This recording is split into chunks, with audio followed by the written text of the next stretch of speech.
नौंदेरो भरिसां ॻोठ पंजूदरो में लतीफ़ शाह बुखारी जो सालियानो मेलो शुरू थियो आहे, जेको घुट ऐं ॿुसट जे माहौल में इलाइक़े जे माण्हुनि ख़ासि तौर ते ॿारनि जे दिलचस्पीअ जो मर्कज़ बणियल हो।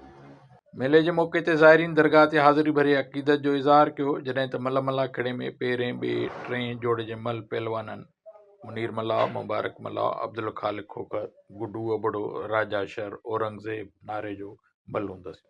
जॾहिं त नौंदरो बॉयज़ हायर सेकेंडरीअ में 8हीं जमायत जे शागिर्द 13 वरनि जे हसनैन नारे जो भूरो कलोड़ो खे मल दसे दाद हासिल कयो।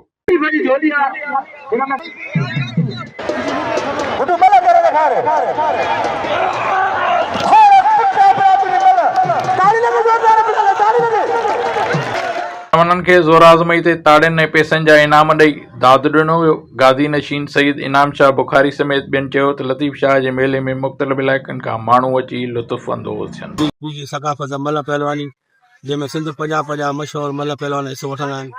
तंहिंखे अलावा असां जेके तफ़रीह लाइ जे ॿारनि जे लाइ चोड़े लाइ आहिनि, मिठाइनि जा दुकान आहिनि, या जेको आहे मोत जा खूह आहिनि, काफ़ी जेको आहे खोड़ सारियूं शयूं आइटम माण्हुनि जे लाइ जेको आहे असां 50 माण्हू अचनि था। सर साईं असांजो तारीख़ी मेलो आहे, क़दीमी मेलो आहे। को ख़ुशी थींदी आहे जेको असांजे मेले में माण्हू अचनि था, इंजॉय करे था वञनि ऐं असां हुननि जी ख़िदमत कयूं था। ऐं अञा बि इंशाल्लाह दुआ आहे त साईं जो मेलो अञा बि वधीक जेको आहे रोशन थी वञे। ये असांखे सरकार कुझु कोन थी ॾे, धक्का खाई खाई खाई असांजा उबदा टुटी पिया आहिनि पहलवानीअ में, पर इंसाफ़ कोन इन काल काल कान्हे का ज़माने खां वठी मेलो लॻंदड़ आहे। असां नंढड़ा आहियूं कि मेलो ॾिसूं था। हिन वक़्तु मुंहिंजी 52 साल उमिरि आहे, 62 साल उमिरि आहे।